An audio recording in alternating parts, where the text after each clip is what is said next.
Hello and welcome to another edition of the NBA Outlet presented by OTGBasketball.com. Make sure you follow OTG on Twitter at OTGBasketball. Also hit that subscribe button. I'm your host, Nick Fay. With me today, OTG's Jesse Corwin and Jonathan Ebrahimi. What's up, guys?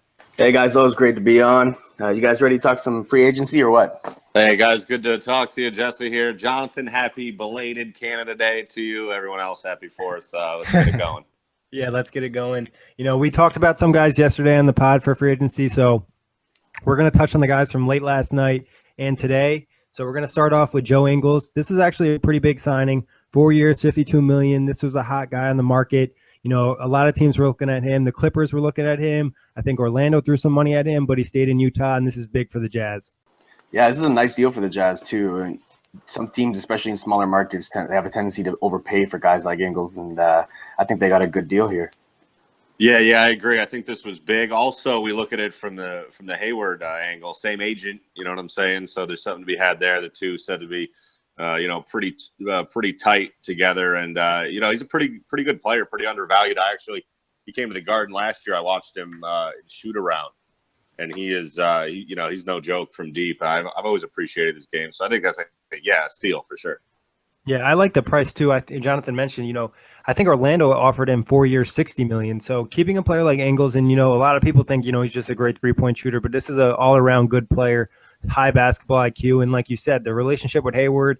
And there was some talk and reports that Hayward was unsure if the Jazz were willing to put money out for players. So this kind of helps them in that cause.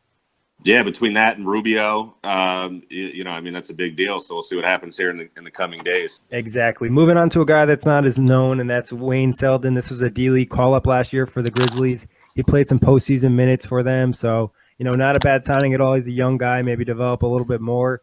Yeah, I think this is I'm sorry. Go ahead, Jonathan. No. Go ahead. Finish your point. I think this is, like you said, I think this is a really good value. Whenever you see numbers that $2.8 million for 2 years, you look at the guy and see what he can bring to the table. It's a Boston guy. He's from Roxbury, just south of the city. Of course, we know him from Kansas, and I was actually surprised when he didn't get drafted at all. I thought he was a pretty good player coming out of school a couple years ago.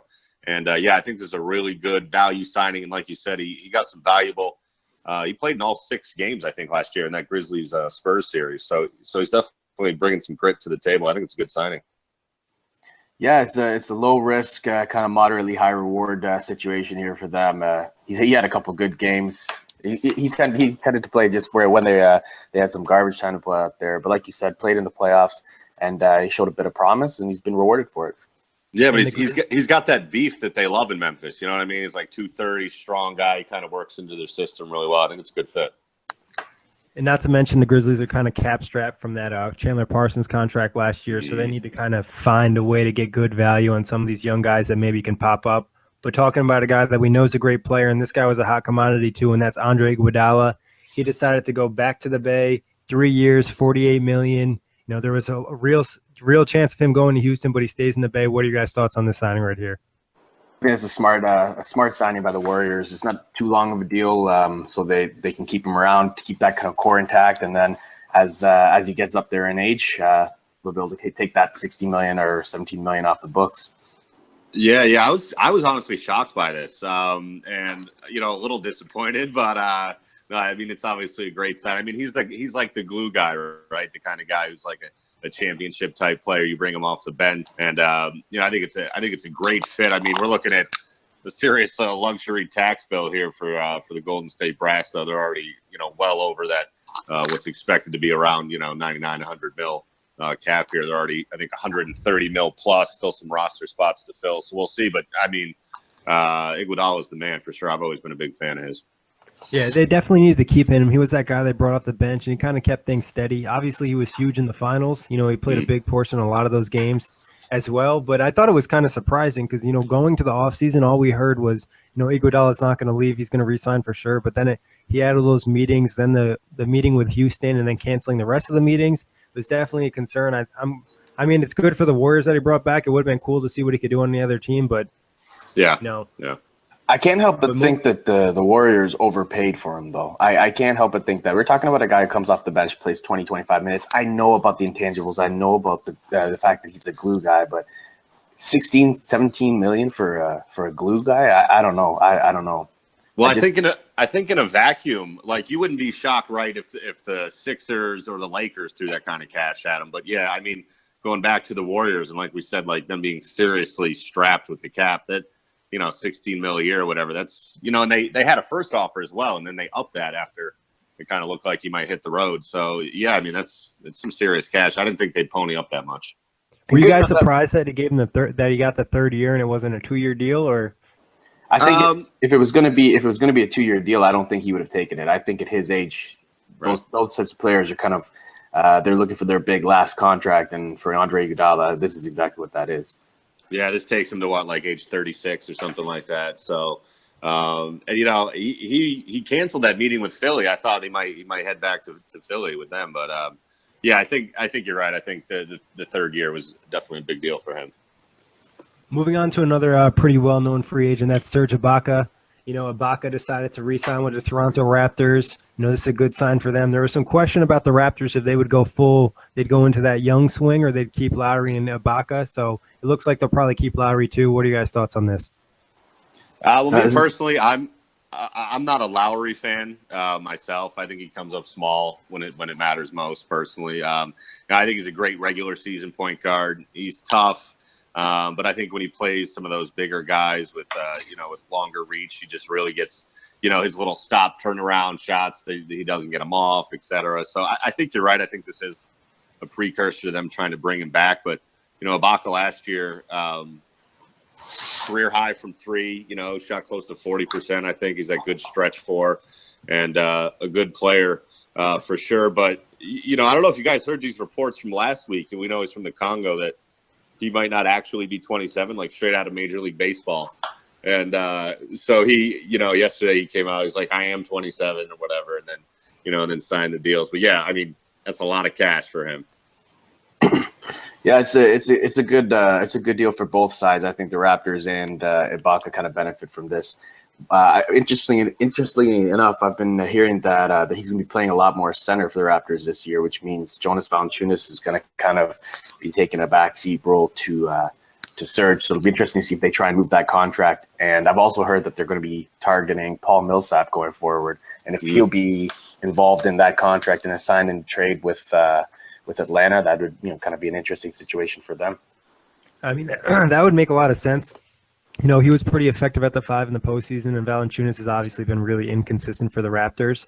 So, I mean, getting Millsap, and I think any team that gets Millsap is really going to benefit. We'll kind of touch on him a little bit more later.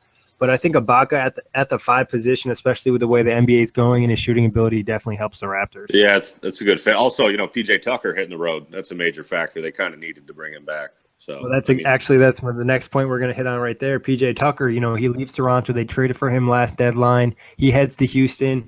He obviously, I think, took a little bit of a pay cut. 4 years, $32 million. Do you think he's going to help Houston? He gives them that toughness, that defense. Jonathan, what do you got? Well, we got a chance to watch PJ Tucker, where I play a little bit up in Toronto here for a while. He's a tough player. He brings a lot of grit. He's a no-nonsense type of player. Kind of got those star guys in Toronto on the right page going into the playoffs.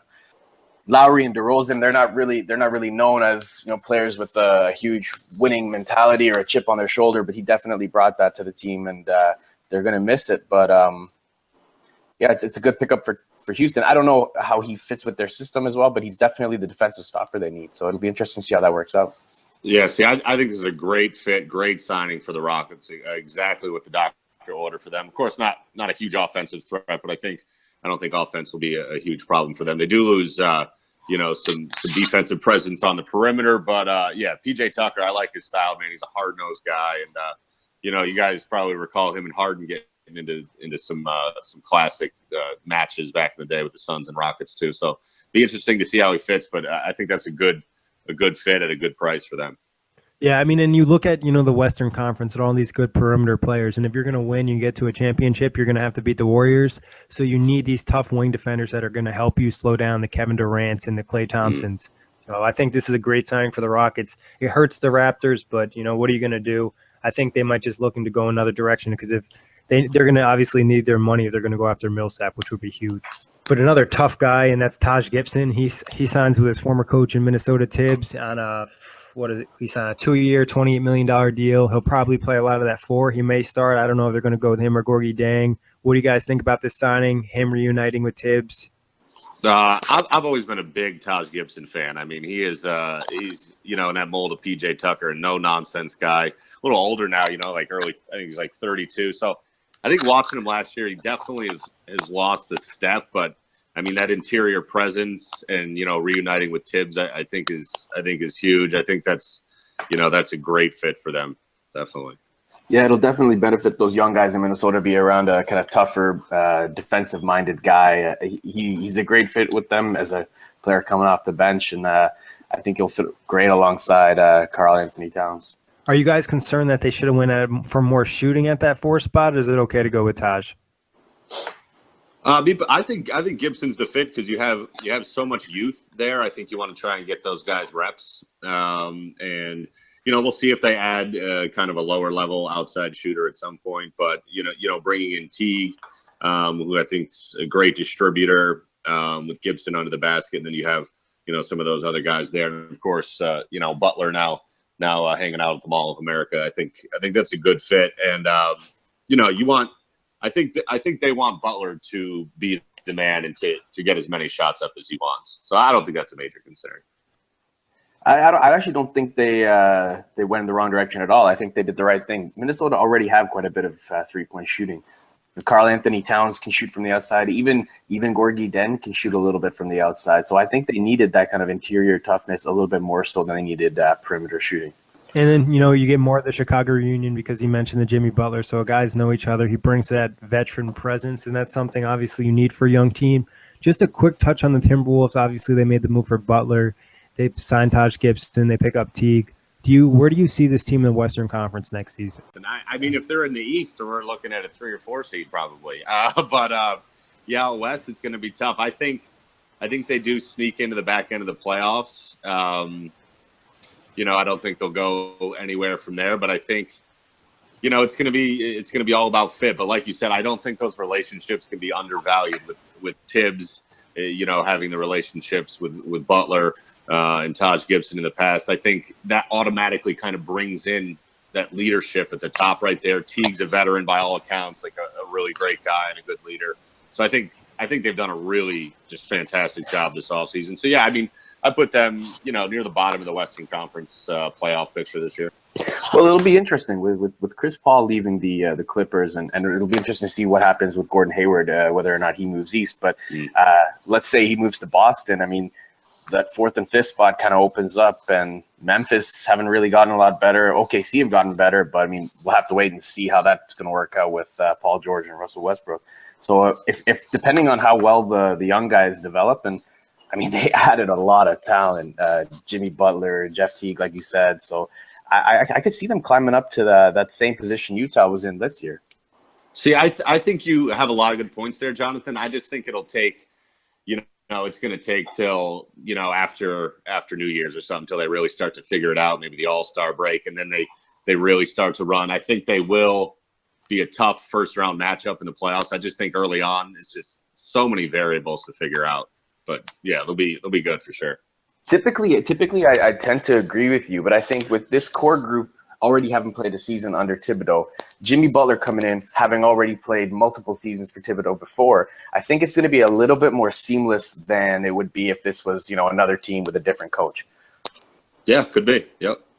And I think one thing, too, is they're going to probably want to solidify their bench, maybe add a veteran there, too, just to get things rolling. But moving on to the next guy, Jodie Meeks. This is a guy, who is doing pretty well. He's dealt with a lot of injuries over the last few years. He can shoot the ball. He signed with the Wizards, 2 years, $7 million, and, gives John Wall another weapon on the outside if he stays healthy.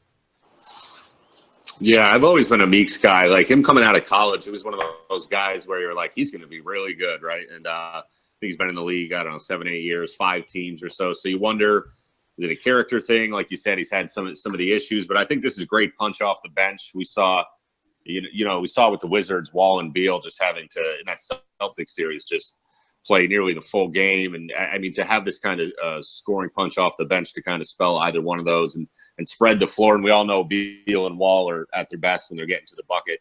And that's going to spread the floor even more for them. I think it's a good fit. He was really good last year when he played. He was hurt with the Magic for some time, but I think he was like near, 40% from 3.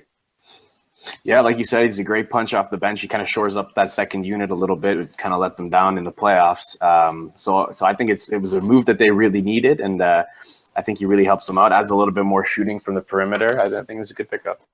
And when they have limited options too, and they got the whole Otto Porter decision to make. If they're going to match his offer, and he's probably going to get a max from either Brooklyn or Sacramento. It looks like so. They're going to be in a tough situation. They'll be kind of crazy. What world are we in right now? Oh my God. Okay. Yeah.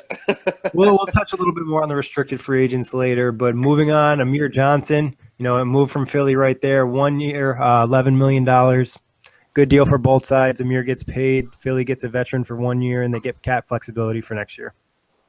Yeah, anytime you can bring in, I think for the Sixers right now, anyone on a 1 year deal, no matter what you pay him, really a veteran is pretty smart. And Amir Johnson, I think, he always kind of got a bum rap in Boston because, Boston sports fans just hate you if you're not Larry Bird, basically. But, or Robert Parrish. So he's a good player. He's a tough player. And I think he's exactly what the 76ers need kind of, he's been in the league, 13 years. I think he was one of the last dudes, maybe the last guy who made the jump high school to pros.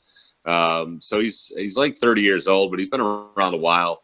And, us fans in Boston know he can even hit that corner three if you leave him alone for 5 or 6 seconds. Yeah, we had a lot of opportunities to watch Amir play up here in Toronto, obviously, and he's one of those guys where everything he does doesn't show up in the box score. Right. He's not a off the charts rebounder, off the charts shot blocker, but he does all the little things you can ask from a guy.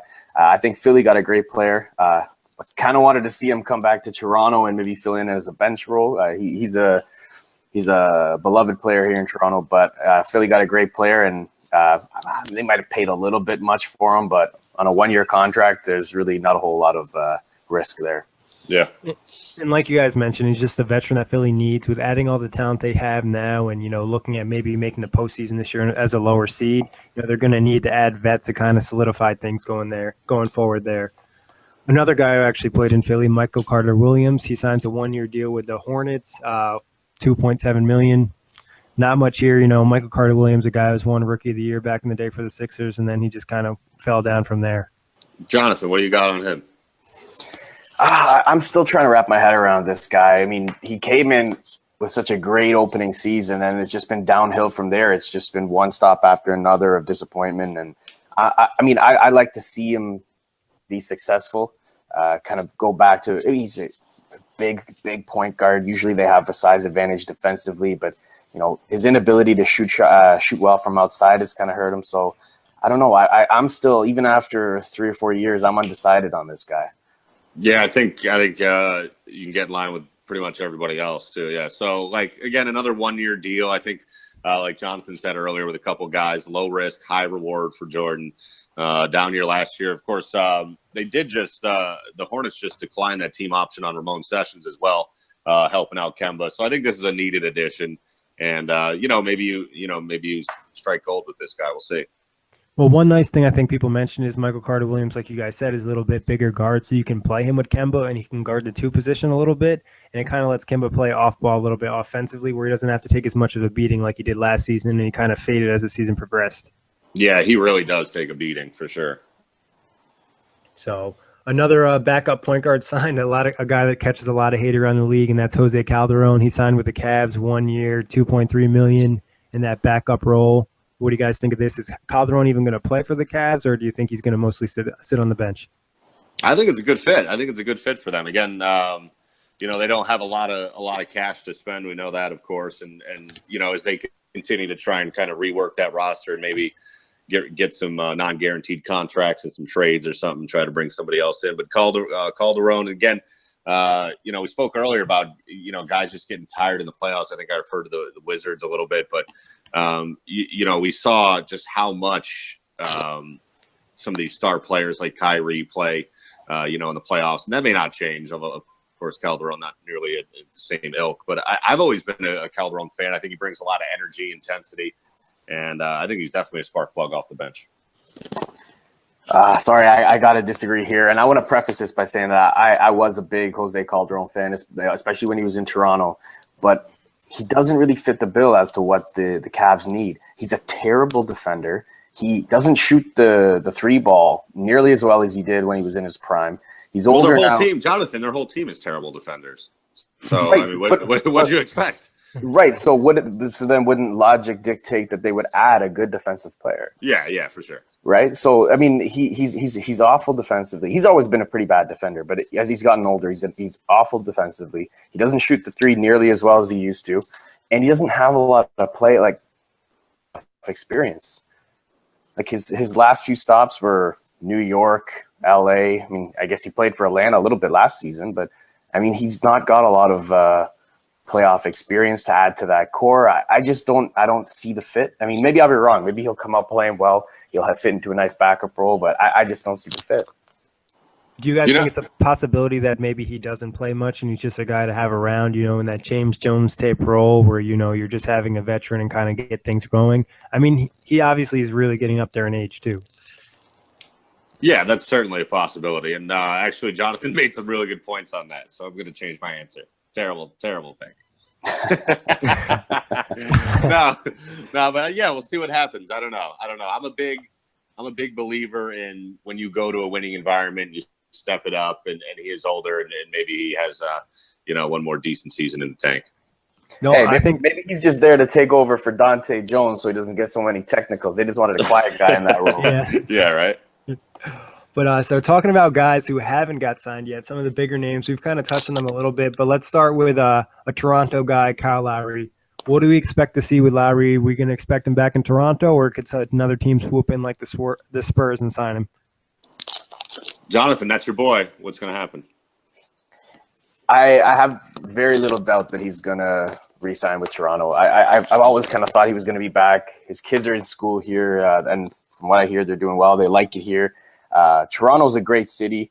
Unfortunately, he's paying a lot more tax than he would be if he was in playing ball in the U.S. But, I mean, when you're making $20-25 million, which I expect the Raps to offer him, tax is maybe not your first concern. So I expect him to stay. He's got a great relationship with DeMar DeRozan. The relationship with the coach is getting better. I don't expect him to leave anywhere, but the one team that I thought was a threat to sign him away was San Antonio, and they haven't really done much movement. There hasn't been much player movement in San Antonio yet, so I'm a little bit nervous, but I think he'll be back in Toronto. Yeah, I think you're spot on for the most part. For a few reasons. I don't think Lowry, to me, I just don't think he's a big heart guy. I don't see him going out and wanting to be the man anywhere. We've seen a lot of shift in the point guards across the league. So the Wolves are kind of out. I think they were a big player. I think he'd be a great fit in San Antonio. And of course, to your point, he wouldn't be paying any income tax there, so that would be huge. But I'm not sure. And I think that Ibaka move really precipitated them bringing back Lowry as well. I think, if Ibaka went elsewhere, we would kind of see them shift towards maybe a more rebuilding stance. But I expect him to sign back in Toronto. Well, and Jesse made a great point. The point guard market kind of dried up real quick. First off, you had the Sixers trade for the number 1 pick. They drafted Markelle Fultz. That was a place that Kyle Lowry was tied to. The Brooklyn Nets traded for D'Angelo Russell. That was a team that might have had interest or drive the price up a little bit. Yep. Timberwolves signed Jeff Teague. And like you said, Jonathan, with the Spurs, they haven't really been doing much, but you never know with them because they do stay quiet and they just randomly make a move. But, I think the market kind of forced them back to Toronto. And I think it also helped the Raptors a lot because they're not going to have to overpay as much as they would have had to in the first place. Yeah, that's a huge factor. I think we can all agree that, the point guard position is probably the deepest in the league easily. So, that doesn't help them either. Exactly. And then like you mentioned earlier on the show is, the lack of playoff success Lowry's had, and that does scare some teams. Well, let's be honest though. That's not all Kyle's fault. I mean, the last 2 playoffs he's been injured going in, and he got hurt against Cleveland this year. And it's their system that's the biggest problem in Toronto, not the personnel. But we'll see what happens with him. If you had to give it a take, your guys are going with him back in Toronto? Yeah, for sure. Yeah, very little doubt that he won't be back. Unless we do see some sort of surprise with the Spurs. Who knows? Maybe somehow they still move Aldridge, which would be a shock at this point. Maybe sign a lesser big man, bring in Lowry, and make a move that way. But more than likely north of the border. Yeah. Yes, I think you made a great point too, Jonathan, with the relationship he has with DeRozan. I think that's important. Relationships are very important in the league, and I think that's an underrated thing. But moving on to another guy, Paul Millsap. This is probably the best player left on the market right now other than Gordon Hayward. So if you guys had to go with Millsap, where do you see him landing? There's been talk about Denver going to Toronto, like Jonathan mentioned. So some teams have dropped out. Some teams have entered that pot. So where do you see Millsap landing? I think we'll get a big idea on this probably by this evening or early tomorrow. With Gallinari's got a meeting set up with the Clippers today. The Nuggets kind of want him back. He's met with the Kings already. So maybe as we get some traction there, Millsap, I see him going to Denver personally. I don't think he's been necessarily very happy with Atlanta in the direction there. And he's a very skilled player, not necessarily the most athletic kind of big man we've seen, but like one of the truly underrated players in the league for years. And I think Nuggets will be willing to throw that big cash at him. I think in a perfect situation, he'd end up with Houston, especially with that deal with Nene falling through. They've got a little bit more room cap wise. That would be awesome. That would be awesome. Yeah. I think that'd have to be a sign and trade though. I think with most, I think you're right, and I think with most places that are interested in him, it'll have to be a sign and trade.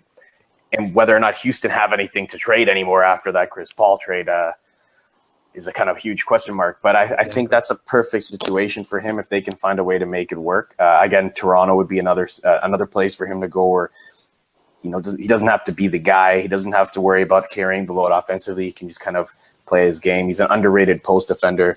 But another team that is interested in him, and I think have the, all the pieces in place to entice a guy like Millsap is Phoenix, and I think Phoenix would be a nice fit for him. Well, Phoenix came out and reports have that Phoenix no longer is interested. I think the report mostly said that ownership wanted to go with the rebuild because they realized how strong the West is. Adding a player like Millsap at this time wouldn't really help them enough. So I think they dropped out. Yeah, I think positionally, I think you're right on, Jonathan. I just think, as far as what they want to do, I think they said that they're, just going to keep it young. I don't think it would make a lot of sense. I don't think they expect to contend right away here. Exactly. Especially with the amount of young guys, and especially they have at the power forward position too. But I think Millsap, any team that gets him is going to get a versatile piece that can help his team in like multiple ways. So it's like he can fit in so many different situations. The Denver situation, though, him and Jokic would be a really skilled duo. Yeah. I think Jonathan, his point about him being a very skilled post defender can't be overlooked. I think he is, a fan. He's just a very technically smart player, which is obviously going to help any team. And the biggest name on the market, what everybody's been talking about the last few days, especially in Boston, Gordon Hayward. Never heard of him. Never heard of him. It's officially, I think, down to 3 teams: Utah Jazz, Miami Heat, and Boston Celtics. What are you guys hearing on this? Where do you think Gordon Hayward lands? Okay, well, I'll start this one, Jonathan. So I'm obviously in Boston, and we've fallen through so many times with so many trades and free agents, and we know the long story of the hoarder Danny Ainge and all these picks. It kind of feels like this is the make or break signing for right now. And of course, the Paul George saga that's recently kind of ended here with him somehow ending up in Oklahoma City, which I don't think anyone saw coming. So Gordon arrives last night at Logan Airport pretty late. Of course, Brad Stevens, the class act he is. You guys may have heard, I don't know if you heard, but Brad Stevens actually coached Gordon Hayward in college. Yeah, so he's there at the gate. They meet with him and his wife, Robin, and they walk in. Of course, droves of Celtics fans there as well. And then this morning they go over to Fenway, where I actually do some work part-time there as well. I wish I knew they were going. I would have stopped over. But on the scoreboard, they welcome them. Then there's like a video montage of all the great Boston moments with, David Ortiz. They had LeBron and Kobe talking about Celtics fans on there. It's a beautiful day here in Boston, maybe getting some seafood. And, of course, Brad would know about any of those allergies or anything that Gordon might have, so no problems there. So, obviously, a perfect fit for the Celtics, and I think that would put them right in contention with the Cavs coming up this year. Of course, I thought him and Paul George would have been a great fit, but there would have been, we talk about positionless basketball these days, but I think that would have been a minor factor. I think both of them really wanting to play the 3 a lot. So we'll see what happens. It'll be a major push for him here, and everybody wants him. Well, I've been hearing that he was impressed with the meeting in Miami, and I think. Who told you that, Jonathan? Well, it was kind of a side note, after the hoopla that went on in Boston. I'd honestly be surprised if he didn't sign in Boston. I think the stars have kind of lined up nicely for the Celtics to get Hayward. I have a hard time thinking he'll stay in Utah. I mean, I know they've been successful. They've got a nice core in that team, but as a young guy at his age with his kind of money, I think a bigger market is probably a better fit for him. And I think Boston's a perfect team for him. Whether or not that helps them contend with the Cavaliers, I'm not sure that he's going to be the difference maker there, but they'll definitely make them better, and they'll be better for years to come. So I think Boston's where he ends up. I think it's going to be a nice fit. I think you made two great points. The bigger market, especially, going to give him a little bit more star power, a little bit more endorsement deals playing in Boston and Miami. And then the fact that the Eastern Conference has lost so much talent this year, going forward, the East is going to be a lot easier. So I think it makes a lot more sense for Hayward to want to come East and play in the Western Conference. I mean, that's got to be so intriguing to a player, right? I mean, especially, the Western Conference was already far superior, and we see the further shift now. I mean, it just seems like a no-brainer I mean, Miami is definitely a nice place to be, and of course another state with no income tax, which is a factor there. But yeah, I mean, we're just, and I try to separate my personal allegiance from actually looking at this like straightforward, and it just, I mean, the Celtics just seem to make the most sense. Yeah. I mean, it definitely does because, I mean, obviously I don't think this puts them past the Cavs, but it gets them in the realm, and then maybe the Cavs get an injury. Maybe Kyrie gets hurt, Kevin Love, or LeBron sprains his ankle for the first time ever. Maybe they have a chance. So we'll see what happens, though. Obviously, he's going to kind of be the domino effect. I think when Gordon Hayward lands, it's going to force a lot of different hands. What do the Celtics do? I know you wrote a great article about the Celtics, fireworks or pop rocks, and it's kind of like, is it going to be boom or bust? Do you think the Celtics are going to go after a lot of other guys, or are they going to stay pat if they lose out on Hayward? Well, here's the thing about this offseason is that, there's so many contracts in the next year that become, a major factor. They've had these guys on these young kind of rookie contracts and second contracts that were really a great value. They've had Avery Bradley on this contract for, I don't know, $8 or $9 million a year. When he signed it a couple of years ago, people were like, that's a crazy high amount, but now it looks like a steal. So his contract is going to be up. Marcus Smart, and of course the huge, linchpin is going to be Isaiah Thomas. And that's always, he's obviously going to demand max money next season. So that's, is a big three of Hayward, Isaiah Thomas, and Al Horford good enough? I don't know, so that's going to be, that's going to be the big variable is they really need to, it seems, to make a splash this offseason, and Hayward would be a great start. And, we'll see if, I mean, the idea was that they were going to go and get George, of course, with the timing, we know that they wanted to get Hayward first and then trade for George. And somehow the Pacers did what they did. I still can't figure that one out, but yeah, we'll see what happens. I mean, I think what this Hayward signing does at least is makes the Celtics relevant to a high level over the next couple of years, but also not giving up all those draft picks, et cetera. I mean, the Celtics are obviously on the horizon for a serious contendership for the next decade plus. So we'll see.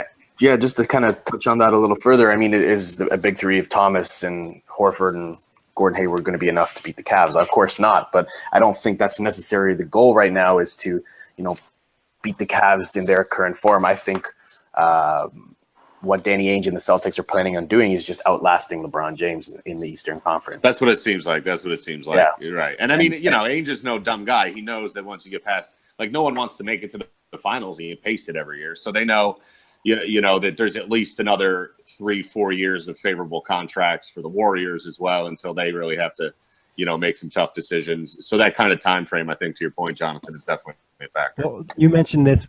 Isaiah Thomas is going to be a free agent in the next season. What do you think they're going to do with him? Does Hayward kind of give them some leverage where maybe they don't have to worry about losing him quite as much? Do they want to throw big money at Isaiah Thomas? I don't think it gives the Celtics any leverage at all because I think it's going to be their decision. I think IT. I mean, he's a Boston guy. He's out here in the streets. You see him all over the place. He's making appearances. I mean, everyone has met Isaiah Thomas here. He's that kind of guy. Like, he loves it here. You know, we know that he's been the ambassador in all these trips, and he was there. He's there today, hanging out with Gordon right now and his wife. And so he wants to come back, but he's gonna demand the money to do it. I don't think he's gonna by any means take a smaller contract, and nor should he. So I think there's I don't think leverage is really. I mean, I think the facts are the facts in this case, and it's going to be just a decision on what the Celtics think is best. And I think a lot of people over the past year, this past year was just a crazy breakout season for him, right? So I think it's been this kind of shift of like, well, of course we wouldn't sign back Isaiah Thomas for huge money, but now, given the right pieces around him, young talent, could we make it work? And to be honest, I'm still on the fence because it's one of those things where, I watch every Celtics game here being in his home market, and it's just unbelievable to watch the fourth quarter efforts that he put in and his efficiency ratings in the fourth quarter. And, it's hard to denounce that by any means, but at the same time, he's a physically challenged player at his height of 4'11", et cetera. So, I don't know. That's going to be a Celtics call. And I think what happens this season will be a big player in that. Yeah, I think it's unfortunate that we're even talking about Isaiah Thomas, a guy who averaged 29 and 6 during the regular season in that kind of, well, is he worth a max contract type of conversation? But, it's just unfortunate because at his size, it really is difficult for teams to build around a point guard that's under 6 feet. So, yeah, it's unfortunate. It's unfortunate for both sides. It's unfortunate for Isaiah because, you'd think somebody who's been putting up those numbers would deserve a contract like that. But, it's also unfortunate for the Celtics because they're kind of damned if they do, damned if they don't. If they don't offer him a big contract, it's, their disloyal franchise is going to look bad. If they do, then they're going to look foolish for putting all that money into a 5'8", 5'9" guard. So they don't really have a good option in front of them. So it'll be interesting to see what route they take. But it's just kind of an unfortunate situation. But it's the world of sports. Exactly. It's a tough call because he's that preeminent like regular season player, and those nights when other guys are kind of taking a night off and the Hornets come in on the second night of a back-to-back, like Isaiah's going to eat them up for 40 points and kind of inflate that average a little bit. But when it comes to the playoffs, he needs to be on a team with other great players, and that huge contract, that's obviously tougher and tougher to do. So it is. I think you put it really well, Jonathan. One last point. Do you think it's a possibility that the Celtics move him at the deadline this year, or no chance? I thought they should have traded him this offseason, to be honest. I thought that would have been a move. Get a haul for him. I think a guy, bringing a guy like Teague or trade for a guy like Rubio or something like that. Of course, I mean, the Celtics do need the scoring, so Rubio may not be a great fit. But I'm a big Terry Rozier fan, who a lot of people outside of Boston probably don't know a lot about. But he's been inconsistent. He's a young kid out of Louisville, but incredibly athletic at the guard position. I mean, you see him rebounding over 4 and 5s all day long. So, or trade for kind of a second tier kind of point guard, maybe. Bring in somebody on a diminished contract and move him and get a haul. But, I mean, what are you going to do? Trade for more draft picks? I don't know. So, again. Yeah, I think – go ahead. Go ahead. No, it's just a tough situation overall. Like you guys had mentioned, either way what they do, it's hard to trade a player that produces like that, but with his defensive liability, it's just hard to have him around in a championship aspirations. Yep. But another guy who's going to probably be a domino effect of Gordon Hayward signing, and that's Gallinari.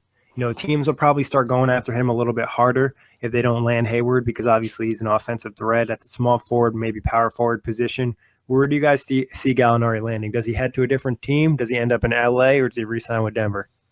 Jonathan, what do you think, man? It's tough to say. I mean, he's one of those guys. He's talented.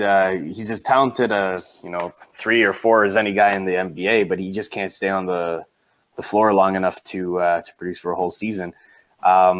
I think in a perfect world, it looks like if Denver don't make a move for a Paul Millsap, then I think there's a good chance he stays in Denver. But I mean, he's another guy who could fit in that Houston with that Houston roster and kind of light things up over there. So it'll be interesting to see where he lands. But he's got a few options to himself. Yeah, I agree. I think that's pretty much spot on. I think there's a ton of guys who we'd love to see in Houston this year, just to kind of add some contention out there in the West for sure. But I think Gallinari's set to meet with the Clippers tonight in LA, so we'll see what happens there. I think if he doesn't go back to the Nuggets, I see him as a Clipper, and I think that'll depend on the Millsap ordeal. And Jonathan has mentioned this on a previous podcast, is, Gallinari seems like a guy that would want to play in a big city too. He liked playing in New York, so he probably would like playing in LA. Yep. And in LA, it's been mentioned that they've been trying to trade for him for years, so they really want him. I think they might have to move a contract or something if they do want to sign him, but definitely a possibility there. There even was talk about Denver trying to bring in Gallinari and Millsap together, so see what happens on that front as well. And hey, he could be a Celtics playing D, E, or F as well. Exactly. He could be a backup plan for them, obviously. And Jonathan mentioned, he's his talented player, especially offensively. It's just an injury. When he stays on the court, he's great to have, but there's a good chance that he's going to miss games. I mean, once those big guys start to get those kind of little injuries and you're dealing with lower extremities, it's a scary proposition. And a few more free agents before we get out of here. George Hill, this is a point guard on the market. Obviously, some ties to the Spurs. There's some talk about him maybe going back to Indiana, back to the Pacers. Where do you guys see Hill landing? I don't know. I feel like maybe the Knicks try and make a run at him. I don't know. He changed agents this week kind of out of nowhere, which I think might have been an indictment on Utah a little bit. So with a guy who's been his financial advisor for years, so you wonder what was going on there. Word is the Spurs are out on that. So yeah, I think the Pacers are big players there as well, like you said. But I think New York would be a good spot for him to land. Yeah, New York seemed like the type of team to throw big money at a guy like Hill. And I mean, he deserved it. He played well last season, but another guy that just can't seem to stay on the court. I personally think if he's smart, or if the Spurs are smart, that's a perfect match there. I think he fits in nicely to take over for Tony Parker. I think he does everything that Pop wants from a player. He's a good defender. He's a good 3-point shooter. He's a system guy. So I think that would be a perfect fit. But like you said, maybe not in the Stars. But New York, if they're either going to throw some money at Derrick Rose or going to throw it at George Hill, and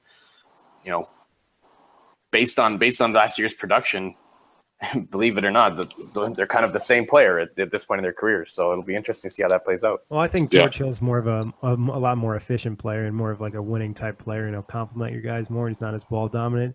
I would prefer George Hill over Derrick Rose. But I think the issue for the Knicks, it was talked about, it was a report that they didn't want to throw the money at George Hill because they don't necessarily have a ton of cap space. So they'd kind of just sit on the young guys and wait to, another offseason. I think, like you said, though, Jonathan, with the Spurs, it would just make 100% sense. Popovich loves Hill. Hill loves Popovich. So I think that's a good combination.